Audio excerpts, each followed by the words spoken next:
기획재정부가 그린북을 통해 경기 하방 압력이 커지고 있다고 분석했습니다. 지난달 경기 회복 문구를 삭제한 데 이어 이달에는 고용 둔화 표현을 추가하면서 경제 상황 우려를 강조했습니다.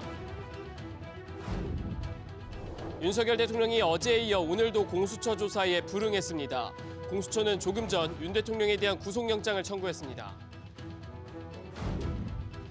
한수원과 한국전력이 미국 웨스팅하우스와 지식재산권 분쟁을 종결하고 원전 시장에서 협력하기로 했습니다. 오는 3월이 시한인 체코 원전 최종 계약에는 일단 청신호가 켜졌습니다. 삼성전자가 앞으로 임원 성과급을 자사주로 주기로 했습니다. 경영 악화 속 임원들의 책임 경영을 강화하기 위한 것으로 풀이됩니다.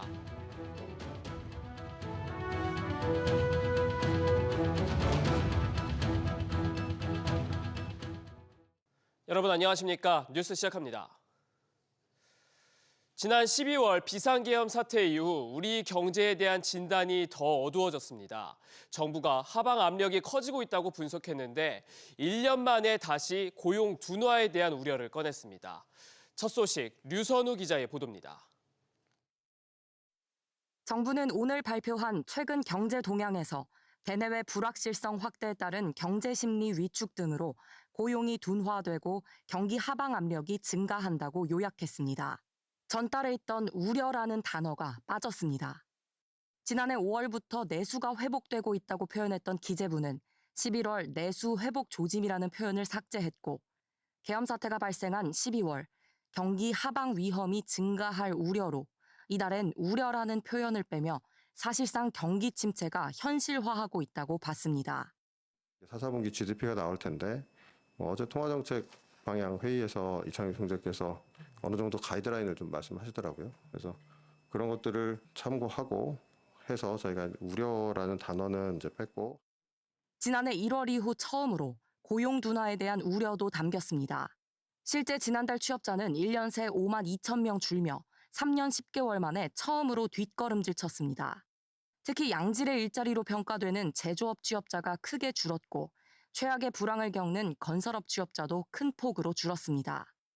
아무래도 그 거시정책에서 조금 더 강조점이 이제는 물가보다는 고용이 있는 게 아닌가라는 생각에서 총평에서는 물가 대신에 이제는 고용을 다시 넣었습니다. 정부는 1월에도 수출, 고용 등 여러 지표들이 불안한 모습을 보일 것으로 전망했습니다. 특히 다음 주 미국 신정부 출범에 따른 불확실성이 커진 가운데 최상목 대통령 권한대행은 각 기관이 미국 신정부 정책과 국제금융시장 동향 등을 면밀히 모니터링하고 금융 외환 시장의 안정적 관리에 총력을 다할 거라고 말했습니다. SBS 비즈 류선우입니다. 올해 세계 경제는 지난해와 같은 수준으로 성장할 거란 전망이 나왔습니다.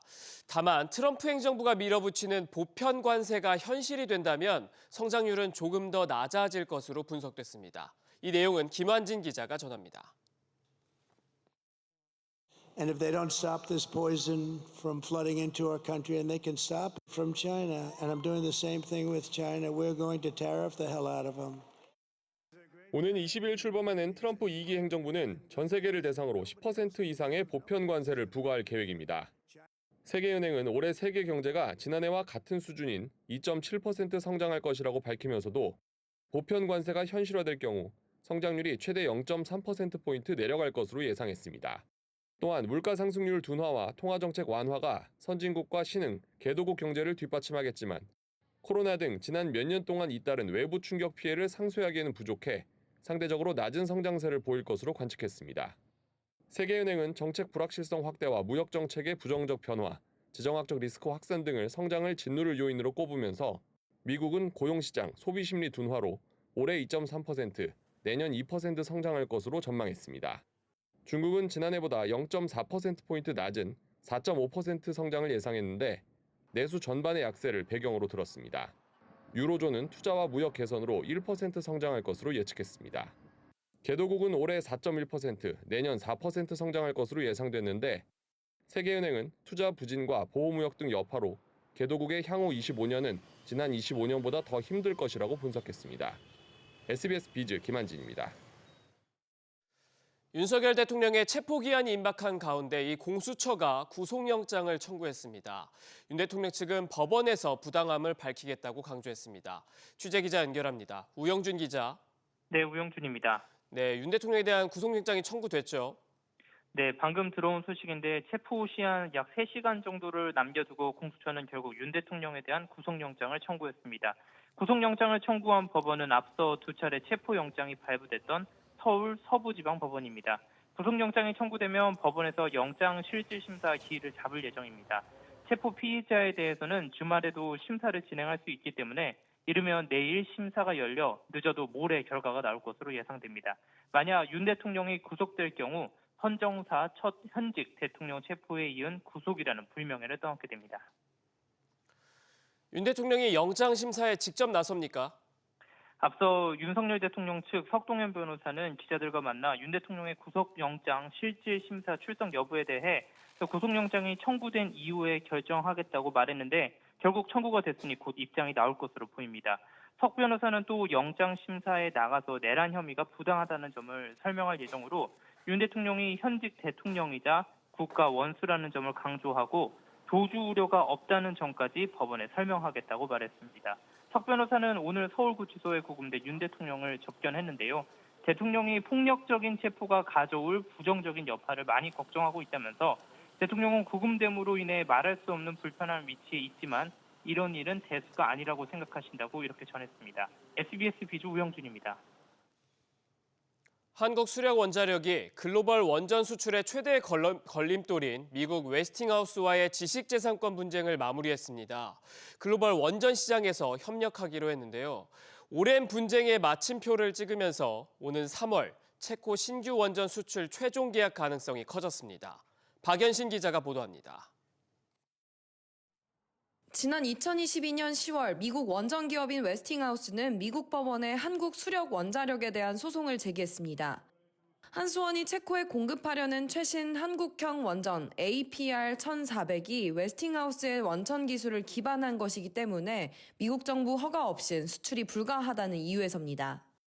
이에 한수원은 웨스팅하우스의 기술과 무관하게 국산화에 성공한 것이라며 독자적인 수출에 문제가 없다는 입장을 고수해 왔습니다.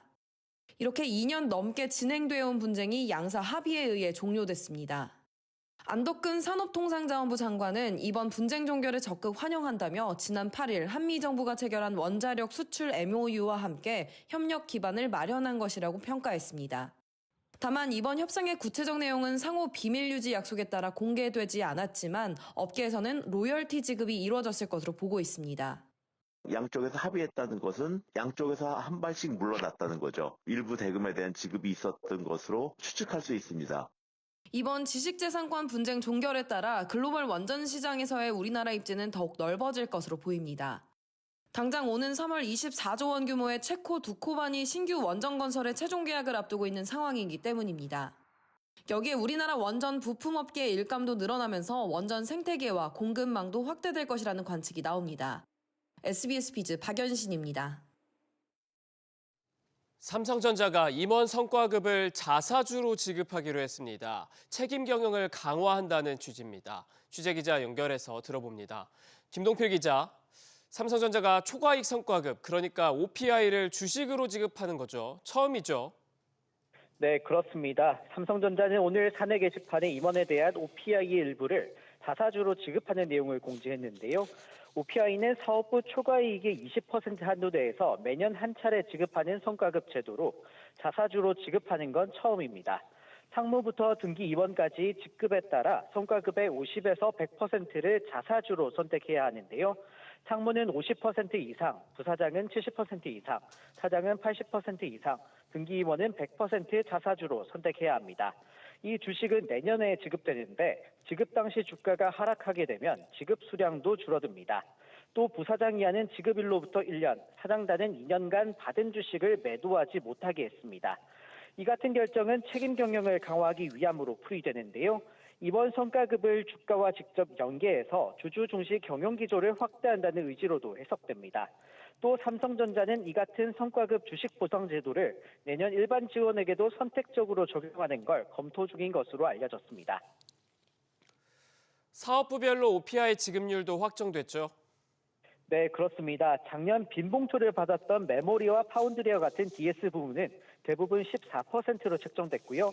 DX 부문에서는 MX 사업부가 44%, VD 사업부가 27%, DA 사업부가 9%로 정해졌습니다. 경영지원실과 하만협력팀, 삼성리서치는 37%, 한국총괄은 34%로 각각 책정됐습니다. SBS 비즈 김동필입니다. 조금 전 국민연금이 다음 주 고려하연 임시주총에서 집중투표제 도입과 이사수 제한 규정에 찬성하는 쪽으로 결정을 내렸습니다. 앞서 법정에선 영풍 측과 고려하연이 집중투표제 안건 적법성을 두고 치열하게 공방을 벌였는데요. 취재기자 연결해서 자세히 들어봅니다. 유정은 기자. 네, 유정현입니다. 네, 국민연금이 고려하연 편에 서기로 했죠. 그렇습니다. 국민연금공단 수탁자 책임 전문위원회는 오늘 오후 2시부터 회의를 열고 다음 주 고려하연 주총에서 각 안건에 어떤 투표를 할지 논의에 들어갔습니다. 사안이 복잡하고 또 시장에 미치는 영향이 크다 보니 보통 2시간 내에 끝나던 회의가 3시간가량 진행됐는데요. 논의 결과 국민연금은 고려하연 집중투표제 도입과 이사수 제한 안건에 찬성하기로 했습니다. 일단 영풍과 MBK 파트너스보다는 최윤봉 회장 쪽 경영권 방어에 힘이 실리게 됐다는 평이 나옵니다. 집중투표제가 도입되면 의결권을 특정 이사 후보에게 몰아줄 수 있어 MBK 연합이 과반에 가까운 지분을 쥐고도 이사회를 장악하기 어려워질 수 있습니다. 국민연금의 현재 고려하연 지분은 약 4.5%인데요. 대립하고 있는 양측 지분이 과반이 안 되는 만큼 국민연금의 이번 판단이 다음 주 주총에서 결정적으로 작용할 전망입니다. 법정에서도 양측의 치열한 공방이 오갔다고요. 그렇습니다. 서울중앙지방법원 민사 50부가 오늘 오전 영풍이 제기한 안건 상정금지 가처분 신청에 대한 첫 심문을 진행했습니다. 쟁점은 한 번의 임시주총에서 집중투표제를 도입하고 그 다음 안건에 곧바로 이투표 방식을 써도 되는지입니다. 현재 고려하연 정관에는 이사를 뽑을 때 집중투표제를 적용하지 않는다고 명시하고 있는데요. 영풍 측은 주주가 집중투표제를 요청한 시점에 이를 배제하는 규정이 없었어야 한다고 주장합니다. 반면 최 회장 측은 주총에서 정관을 변경하면 즉시 효력이 발생하므로 바로 집중투표제로 이사를 뽑아도 된다고 맞섰습니다. 법원은 늦어도 오는 21일까지는 이번 가처분 신청에 대한 판단을 내린다는 방침입니다. SBS 비즈 유정현입니다. 국내 건설사 1, 2위인 삼성물산과 현대건설의 자존심을 건 대결이 내일 판가름 납니다. 한남 뉴타운의 마지막 퍼즐, 한남 4구역 시공사 선정을 앞두고 있는데요. 향후 주요 지역 한강변 수주의 전초전으로 여겨지는 만큼 누가 승자가 될지 주목됩니다. 윤지혜 기자입니다. 한남 4구역 재개발조합은 내일 오후 총회를 열고 시공사를 선정합니다. 용산구청까지 과열 경쟁을 우려할 만큼 뜨거웠던 삼성물산과 현대건설 간 빅매치 결과가 판가름 납니다. 양측 모두 우열을 가릴 수 없을 만큼 파격적인 조건을 내걸었습니다. 남은 건 조합의 선택입니다. 일반적인 정비 사업에서는 어떤 아파트 브랜드가 선택되느냐에 따라서 향후의 시세에 영향을 미칠 수가 있습니다. 한남 4구역 같은 경우에는 현재 경쟁하고 있는 2개 건설사가 모두 업계 최상위권 업체들이기 때문에 조합원들의 입장에서는 고민이 클 수밖에 없습니다. 앞서 한남 3구역 수주를 따낸 현대건설은 DH 브랜드타운 조성을 강조하고 있습니다. 한남 3, 4구역을 타운화해서 압구정 현대처럼 용산구의 랜드마크를 만들겠다는 겁니다. 삼성물산은 국내 최고가 아파트인 서초구 레미안 원베일리를 전면에 내세우고 있습니다. 이번 한남 4구역, 나아가 곧 있을 잠실우성 1, 2, 3차 입찰을 따내게 되면 강남 인접지역을 중심으로 한 브랜드 가치가 더 올라갈 것이란 설명입니다. 한남 4구역 사업비는 1조 5천억 원에 달합니다. 이번 수주전이 향후 압구정 3구역 재건축 시공권 확보의 전초전으로 여겨지는 만큼 삼성물산과 현대건설은 공사비까지 깎아주며 수주 경쟁을 벌였습니다. SBS 비즈 윤지혜입니다. 청약통장 가입자는 점점 줄고 있는데 강남 쏠림 현상은 더 심해졌습니다. 소위 그들만의 리그에서 청약통장이 사용되면서 나머지는 아예 포기로 돌아서는 양상입니다. 최윤아 기자, 일단 청약통장 강남 3구에 얼마나 쏠렸습니까? 부동산 시장 분석업체 부동산 인포에 따르면 지난해 서울 아파트 단지의 1순위 청약자 가운데 71%가 서초구와 강남구, 송파구 청약에 몰렸습니다. 분양가 상한제 적용 지역인 만큼 당첨만 되면 수억 원의 시세 차익이 기대된 데 따른 겁니다. 지난해 서울 전체 1순위 청약 경쟁률은 102대 1이었는데요. 강남 3구는 3배에 가까운 289대 1을 기록했습니다. 반면 지방분양시장은 갈수록 침체돼 악성 미분양이라 여겨지는 준공후 미분양이 지난해 11월 기준 4년여 만에 최고치를 보였습니다. 이처럼 강남은 뜨거운데 반대로 전체적인 청약통장 가입자는 줄고 있죠. 네, 지난해 말 기준 청약통장 가입자 수는 2,648만 5천 명으로 1년 전보다 55만 4천 명 감소했습니다. 증가하던 청약통장 가입자 수는 지난 2022년 6월 정점을 찍은 뒤 내림세를 이어가고 있습니다. 서울 분양가가 높아진 데다 부양가족이 적은 20대와 30대의 경우 70점대까지 올라간 당첨 합격선을 충족하기 어려워진 데 따른 겁니다. 이에 따라 주택도시기금의 핵심 재원인 청약통장 납입금 등 운용 잔액은 최근 2년 사이 절반으로 줄었습니다. 정부는 올해부터 청약통장의 소득공제 한도를 연 300만 원으로 늘리고 신혼부부가 출산하면 특별공급 기회를 한 번 더 주는 등 청약 혜택을 늘리고 있습니다. SBS 비즈 최윤아입니다. 의정 갈등이 시작된 지 1년이 되면서 응급실 문턱이 상당히 높아졌죠. 이 위급한 증상이 아니면 동네 의원에 의존할 수밖에 없는 실정인데요. 이런 가운데 설 명절을 전후로 최장 9일의 연휴 동안 문 닫는 의원들이 늘어날 것으로 우려되고 있습니다. 이정민 기자가 취재했습니다. 지난 명절 병원 찾는 데 애를 먹었던 최 씨는 다가오는 황금 연휴에 걱정이 앞섭니다. 제가 한 2년 전 추석쯤에 되게 아팠었는데 그때 병원이 없어가지고 그 막 큰 병원 찾아서 막 힘들게 다녔던 기억이 있는데 그래도 요즘 병원 그냥도 가기 어려운데 급체를 했을 때 어떻게 해야 되나 하는데 365 병원이 바로 동네에 있어서 이제 아프면 이제 글로 가려고 해. 설 연휴가 최장 9일로 길어지면서 당초 쉴 계획이 없었던 동네 의원들까지 병원 문을 닫는 경우가 늘어날 것으로 보입니다. 보건복지부 관계자는 27일 임시공휴일이 지정되기 이전엔 설 연휴 문을 열겠다고 했던 의원들 가운데 일부가 연휴가 길어지면서 운영 계획을 변경하고 있다며 병의원들의 연휴 중 운영 여부를 다시 조사하고 있다고 설명했습니다. 우리나라는 민간 소유 의료기관이 90%를 넘는 절대적으로 민간에 의존하는 거의 드문 나라 중에 하나예요. 가장 강한 인센티브가 수가 보상이기 때문에 그걸 유도하려면 아무래도 금전적인 인센티브를 제공하는 것이. 정부는 공휴일 진료에 대해 건강보험을 지원해주는 수가 가산율을 현행 30%에서 연휴 기간 50%로 높이기로 했습니다. 하지만 50% 수가를 적용했던 지난 추석에도 문을 연 병의원은 4%에 그쳐 설상가상 독감 대유행 속에 시민들의 우려가 커지고 있습니다. SBS 비즈 이정민입니다. 금융당국이 이번 정부 최대 성과로 꼽은 대출 갈아타기 서비스가 개점 휴업 상태를 이어가고 있습니다. 당국이 다음 달 관련 대책을 내놓을 것으로 보입니다. 정동진 기자입니다. 스마트폰 앱으로 대출을 비교하고 더 낮은 이자의 상품으로 갈아탈 수 있게 해주는 대환대출 플랫폼. 정부는 지난해 약 30만 명이 연평균 176만 원 이자를 아꼈다고 발표했습니다. 하지만 주담대 갈아타기 서비스 초기 반짝 효과였을 뿐입니다.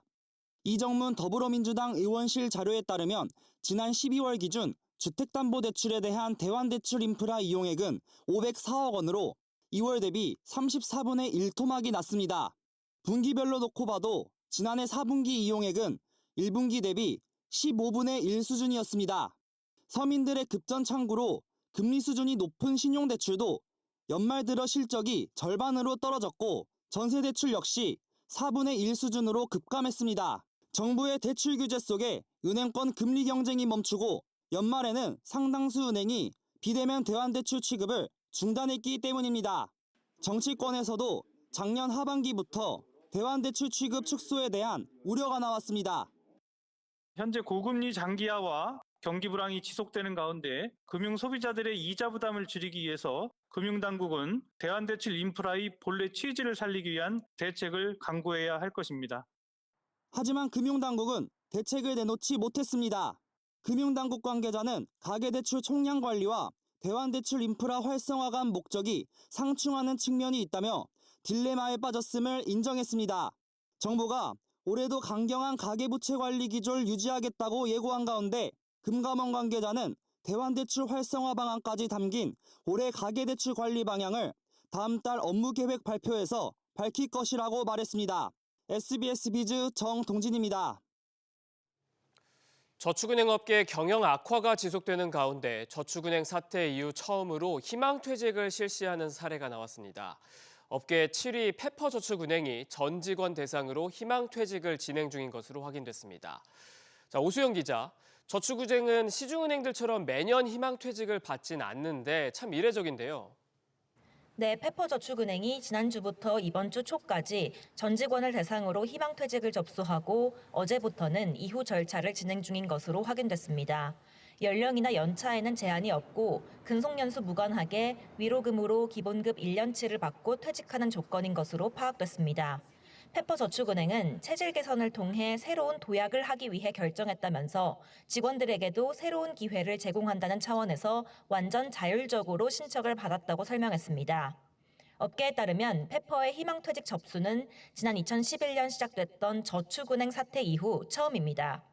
업계 관계자는 희망퇴직이 연례 행사처럼 정착돼 있는 은행권과 달리 저축은행 업권에는 그런 문화가 없는데 페퍼의 경우 호주 자본 외국계 회사라서 가능한 것 같다고 전했습니다. 그만큼 경영 상황이 좋지 않다는 거죠. 네, 페퍼저축은행은 지난해 3분기 누적 당기 순손실 762억 원을 기록했습니다. 작년 3분기 BIS 비율은 11.83%로 당국 건고치 11%에 근접한 아슬아슬한 수준을 2020년부터 5년째 유지하고 있습니다. 총 자산 규모도 지난해 지속 감소했습니다. 때문에 페퍼저축은행은 재작년 200억 원에 이어 지난해 3월과 9월 각각 100억 원씩 최근 2년간 모두 400억 원을 모기업인 호주계 페퍼그룹에서 증자받았습니다. 업계에서는 페퍼가 지속적인 증자에도 불구하고 경영 여건이 나아지지 않자 모기업이 추가 증자의 조건으로 감원을 요구했을 것이라는 분석이 나오고 있습니다. 페퍼저축은행은 대출 영업 재개와 NPL 적극 매각을 통해 지난해 3분기 실적이 마이너스 95억 원으로 전분기 마이너스 287억 원보다 적자 폭이 크게 개선됐다고 설명했습니다. SBS 비즈 오수영입니다. 한방병원에서 차 사고가 난 환자에게 각종 침이나 뜸, 추나요법 등을 한꺼번에 시술할 경우 자동차 보험을 적용받을 수 없습니다. 불필요한 과잉 진료를 자제하라는 뜻인데요. 정광훈 기자, 이처럼 보험금 청구가 불발된 사례, 구체적으로 어떤 경우가 있습니까? 네, 건강보험심사평가원이 지난해 심의 사례들을 공개했는데요. 고속도로 진입 서행 중 운전석 후방 충돌이 있었던 30대 A씨의 경우 사고 3주 뒤부터 한방병원에서 16일간 매일 2종류의 침과 뜸 치료를 받고 약침과 부항, 추나요법도 여러 차례 받았습니다. 오토바이가 자동차 바퀴 덮개에 충돌한 20대 B씨도 사고 한 달 뒤부터 2주간 거의 매일 침과 뜸, 부항, 물리치료 등을 받았습니다. 이와 관련해 심평원은 같은 날 여러 종류 시술을 한 건 보편타당한 진료로 보기 어렵다며 인정하지 않았는데요. 관련 기준에 따라 침과 뜸, 부항 중에선 동시에 2개까지, 침과 약침을 같이 쓸 땐 침술 한 종류까지만 인정하고 추나, 견인, 저주파 등 물리요법도 그중 하나까지만 인정한다고 밝혔습니다. 다만 환자의 빠른 회복을 위해 사고 후 일주일 동안은 예외입니다. 유독 가벼운 접촉사고 후에 한방병원을 찾는 경우가 많다고요? 그렇습니다. 주요 손해보험 업체들에 따르면 지난해 1분기부터 3분기까지 가벼운 자동차 사고 환자 치료비는 약 9,500억 원으로 1년 전보다 7.7% 늘었는데 이 가운데 한방병원 비중이 80%에 육박합니다. 1인당 치료비로 따지면 한방이 104만 8천 원으로 양방의 3배가 넘는데요. 한방 치료비는 1년 전보다 5% 가까이 늘어난 반면 양방은 0.2% 늘어나는 데 그쳤습니다. SBS 비즈 정광윤입니다. 코스피가 하루 만에 다시 하락 전환했습니다. 코스피는 어제보다 0.16% 내린 2,523.55의 장을 마쳤습니다. 외국인과 기관이 각각 2,381억 원, 1,004억 원어치 팔면서 하락을 이끌었습니다. 코스닥은 0.06% 오른 724.69에 마감했고 오후 5시 40분 기준 원달러 환율은 1,458원 20전에 거래되고 있습니다. 안녕하세요. K베더 라이프스타일 예보 박소훈입니다. 내일 제주에만 구름 조금 있겠고 그 밖에 전국 하늘에는 오늘처럼 맑은 날씨가 이어지겠습니다. 일요일인 모레는 강원 영동과 남부지방의 하늘에 구름이 많아지겠고 그 밖의 지역은 점차 흐려지겠습니다. 한편 계속해서 전국적으로 미세먼지가 기승을 부리고 있습니다. 야외에서는 미세먼지용 마스크를 착용하시기 바랍니다. 오늘 서울의 한낮 최고 기온은 5.3도까지 오르며 평년 기온을 3도나 웃돌았는데요. 내일과 모레 주말간도 예년 이맘때보다 온화한 날씨가 이어지겠습니다. 서울의 내일 아침 기온은 영하 2도로 오늘 아침보다도 3도나 높겠고요. 내일 낮에는 7도까지 오르면서 포근하겠습니다. 한편 일요일인 모레도 낮 기온 5도를 보이겠습니다. 다음은 자세한 지역별 내일 기온입니다. 중부지방의 아침 기온은 인천, 서울 영하 2도, 수원, 대전 영하 5도, 춘천은 영하 8도입니다. 낮 기온은 서울, 수원 7도, 대전 8도로 포근하겠습니다. 동해안 지방 강릉, 울진, 영도로 아침을 맞이한 후 한낮에는 속초, 강릉 10도까지 오르겠습니다. 남부지방 전주 영하 3도, 부산 영상 1도, 제주 3도로 아침을 시작합니다. 한낮 최고 기온은 광주, 대구 10도가 예상됩니다. 전해상 맑겠고 물결도 잔잔하겠습니다. 당분간 평년을 웃도는 온화한 날씨가 이어지겠고요. 다음 주 월요일과 화요일에는 강원 영동에 비나 눈이 내리겠습니다. 한편 동해안은 계속해서 건조합니다. 산불이 발생하지 않도록 주의해 주시기 바랍니다. 날씨였습니다. 오늘 저희가 준비한 소식은 여기까지입니다. 다음 주에도 5시 55분에 찾아뵙겠습니다. 시청해주신 여러분 고맙습니다.